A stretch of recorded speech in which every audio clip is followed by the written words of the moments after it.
Demikian pula bantuan perekonomian, kalau memang untuk mengentaskan kemiskinan, mengangkat perekonomian rakyat, sasaran dari bantuan-bantuan ekonomi yang ke pelosok-pelosok warga-warga yang benar-benar miskin. Ini malah dikuasai sama konglomerat-konglomerat itu. Kadang-kadang ada pejabat-pejabat yang nakal. Bantuan yang harusnya untuk rakyat itu nggak sampai rakyat. Rakyat cuma dikasih BLT, bantuan langsung telas, bantuan langsung tukaran. Ada lagi 5 tahun sekali namanya bansos, bantuan supaya oleh suara. Ya akhirnya yang kaya makin kaya, yang miskin makin sing sugih tambah sugih, sing kere tambah. Hidup ini dibikin bahagia gitu loh, ya. Jadi hidup ini yang ada adalah seneng sama seneng banget. Kalau orang-orang bilang hidup ini ada seneng ada susah, biarin itu prinsip mereka. Tapi kita punya prinsip hidup memang ada 2, tapi bukan seneng sama susah. Yang ada adalah seneng sama seneng banget. Setuju? Kalau orang bilang hidup itu ada enak, ada nggak enak, biarin itu prinsip mereka. Kita punya prinsip hidup itu ada 2, enak sama enak banget. Setuju? Hadapi dengan senyuman. The power of smile, the power of mind, and the power of heart. Aku ya orang ngerti artinya ya. Loh, jangan remehkan senyum.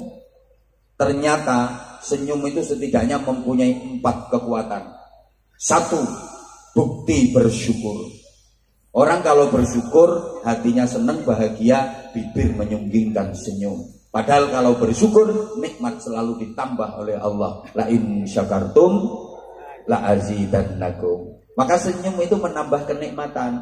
Karena senyum itu bukti bersyukur. Kalau bersyukur, ditambah kenikmatannya sama Allah. 2, senyum itu rasa optimisme. Orang senyum itu orang optimis menjalani hidup. Dan orang-orang sukses adalah orang-orang yang optimis dalam menjalani kehidupan. Optimis aku bisa. Optimis bahwa Andon Jaya Sumpyo ini akan maju pesat, akan berkembang, akan maslahah, akan barokah. Itu orang-orang sukses, orang-orang berhasil itu orang-orang yang optimis. Yakin aku bisa ziarah Mekah Madinah. Optimis aku. Itu orang-orang yang akan dipanggil oleh Allah untuk menjalankan ibadah haji, menjalankan ibadah umrah, ziarah ke Haramain. Optimis menjalani kehidupan. Optimis aku bisa. Lah orang kalau pesimis rata-rata gagal. Kegagalan itu diantara faktor penyebab utamanya yang karena pesimis orangnya. Nek kaya nyong ngene iki ora bakal bisa. Lalu ngaring Mekah Madinah. Duit ngapa sing digawe? Nganti mati ora bakal iso tekan Mekah Madinah. Karena dia pesimis. Kaya nyong ngene iki. Ora bakal iso, ya ora iso tenan. Maka kalau saya jujur maaf, saya menjalani hidup itu selalu optimis. Kayak gini aku optimis, pasti aku akan dapat duit.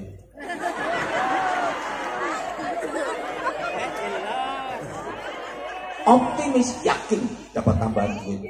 Aku selalu optimis, makanya selalu dapat karena aku optimis. Oh hidup kok pesimis rugi. Ya pengalaman pribadi, maaf ya ini sekedar cerita. Tahaddusan bin ni'mah. Anak-anak yang ikut di kami, di pesantren kami itu semuanya free, bebas biaya, gratis semuanya. Mulai makan, kitab, seragam, sekolah, SPP semuanya gratis, nggak ada yang bayar. Nah dulu ketika anak-anak masih puluhan, 50, 60, 70, ya kita sempat berpikir ini nanti kalau anak-anak tambah banyak gimana ya. Tapi bismillah, saya tetap optimis karena saya yakin anak-anak punya jatah rezeki sendiri. Ternyata sekarang jumlah mereka udah sampai ribuan, hampir 3.000. Ya biasa, hidup semua kok. Dan tetap gratis. Kenapa? Saya berpikir pendidikan yang bermutu dan berkualitas bukan hanya haknya orang-orang kaya saja. Orang miskin juga berhak mendapatkan pendidikan yang bermutu dan berkualitas. Ya karena mohon maaf sementara ini sekolah-sekolah yang katanya favorit, sekolah-sekolah unggulan itu hanya bisa dimasuki oleh anaknya orang-orang kaya. Karena untuk bisa masuk ke sekolah itu bayarnya mahal. Betul? Sedangkan anaknya orang-orang melarat kayak yang di hadapan saya Ya nggak diterima kok di sekolah favorit itu. Akhirnya apa? Yang pinter makin pinter, yang on tambah, yang kaya makin kaya, yang miskin makin aneh. Itu ada sekolahan katanya unggulan, favorit, standar internasional, tapi yang diterima masuk di sekolah itu hanya anaknya orang-orang kaya. Katanya pendidikan itu hak setiap warga negara. Katanya pendidikan untuk mencerdaskan semua warga negara. Tapi kenapa yang anaknya orang miskin kok nggak diterima? Ayo, makanya sekarang Pak Presiden ini bikin program sekolah rakyat khusus untuk anaknya wong melarat-melarat. Kapan nono anak wong sugih melu sekolah ning kono kuwalat donya akhirat. Aneh sekolah unggulan itu aneh menurut saya. Tujuan dibangun sekolah itu untuk mencerdaskan anak bangsa, minterke bocah sing bodoh. Lah sing diterima mung anak wong sugih sing pinter-pinter. Lah sing bodoh-bodoh ora diterima. Aneh, padha karo bangunan rumah sakit, begitu bangunan jadi dikasih tulisan, rumah sakit ini hanya menerima pasien orang-orang sehat.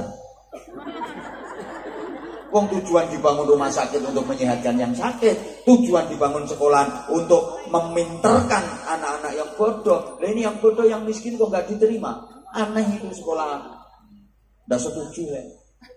Kalau memang tujuannya untuk mencerdaskan anak bangsa, mengangkat SDM masyarakat yang masih ketinggalan, harusnya sekolahan-sekolahan unggulan itu sasarannya di pelosok-pelosok warga yang SDM-nya masih rendah untuk mengejar ketertinggalan dari yang di kota yang sudah pinter-pinter itu.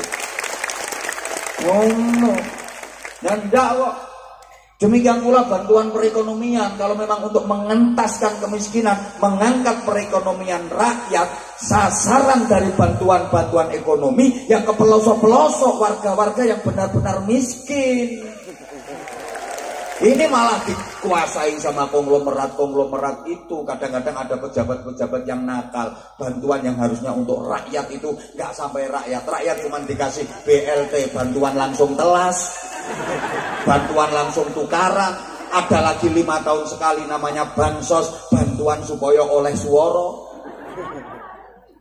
Ya akhirnya yang kaya makin kaya, yang miskin makin sing sugih tambah sugih, sing kere tambah. Yo nanti kalau ada dana gede, yo dimbat sama itu yang enggak bertanggung jawab itu. Pejabat-pejabat yang enggak genah. Maaf para pejabat kalau bahas korupsi, saya contohnya mesti pejabat karena setahu saya yang korupsi adalah pejabat. Setahu saya. Nah, yang keplok-keplok itu sebenarnya pengen, tapi nggak ngerti caranya. Dan nggak ada peluangnya, nggak ada kesempatannya. Ini yang pejabat yang nakal, pejabat yang bagus juga banyak. Makanya harus dibersihkan itu yang nakal-nakal. Itu yang menyengsarakan rakyat itu. Dihukum seberat-beratnya dan yang dikorupsi wajib dikembalikan untuk sebesar-besar kemanfaatan rakyat dan masyarakat. Harusnya begitu. Senengnya sih melarat-melarat itu.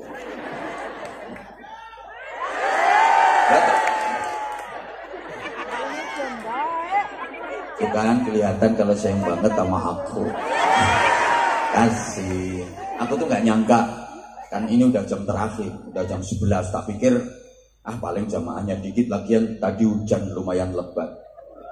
Tak pikir, dan aku ceramah kan udah lama, termasuk orang lama lah. Sekarang kan banyak penceramah-penceramah baru.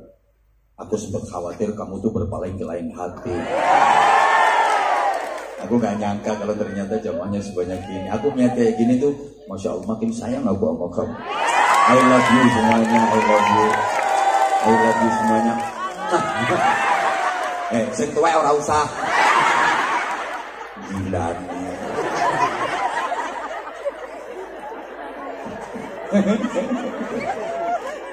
Padahal ini udah jam malam, tapi ternyata masya Allah luar biasa. Sungguh yang jenengan tidak bergerak dari tempat ini, masya Allah. Salut saya, salut bener-bener salut saya. Oke. Nah,